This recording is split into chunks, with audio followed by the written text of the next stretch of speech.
Varicose veins వ్యాధికి కేవలం 30 నిమిషాల్లో చికిత్స. కాల్ చేయండి 9989527715. సందీప్ రెడ్డి వంగ తెరకెక్కించిన animal cinema Indian box office దగ్గర భారీ వసూళ్లను రాబడుతోంది. ఏ సెంటర్ బి సెంటర్ అనే తేడా లేదు, నార్త్ సౌత్ అనే భేదం లేదు. ఆల్ సెంటర్స్ లో యానిమల్ మూవీ ఎర్త్ షార్టరింగ్ కలెక్షన్స్ ని రాబడుతుంది. 15 రోజుల్లో 800 కోట్లు రాబట్టిన యానిమల్ డిసెంబర్ 21 లోపు 1000 కోట్ల మార్క్ టచ్ చేసేలా కనిపిస్తోంది. ఈ సినిమా హిట్ అవుతుంది అని అందరూ నమ్మారు. కానీ మరి ఈ స్థాయి హిట్ అవుతుందని కలలో కూడా ఊహించి ఉండరు. స్లో అవ్వడం అసలు తెలియనట్లు ఇప్పటికీ థియేటర్లో స్ట్రాంగ్ హోల్డ్ మెయింటైన్ చేస్తోంది యానిమల్.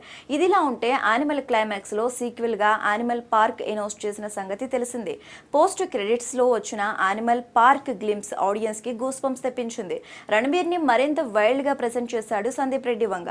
అయితే ప్రభాస్ తో స్పిరిట్, అల్లు అర్జున్ తో మూవీ చేసిన తర్వాత యానిమల్ పార్క్ సెట్స్ పైకి వెళ్తుందని అంతా అనుకున్నారు. కానీ ఊహించని దానికంటే ముందే యానిమల్ పార్క్ సెట్స్ పైకి వెళ్లేలా కనిపిస్తోంది. రణబీర్ బ్రహ్మాస్త్ర 2 కి టైం పడుతుంది.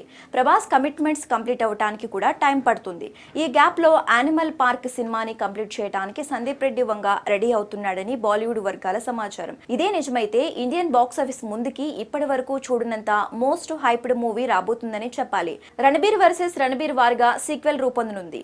ఇద్దరు వైల్డ్ యానిమల్స్ లాంటి మనుషులు కొట్టుకుంటే వైలెన్స్ అనే పదానికి కొత్త బెంచ్ మార్క్ క్రియేట్ చేయడం గ్యారంటీ.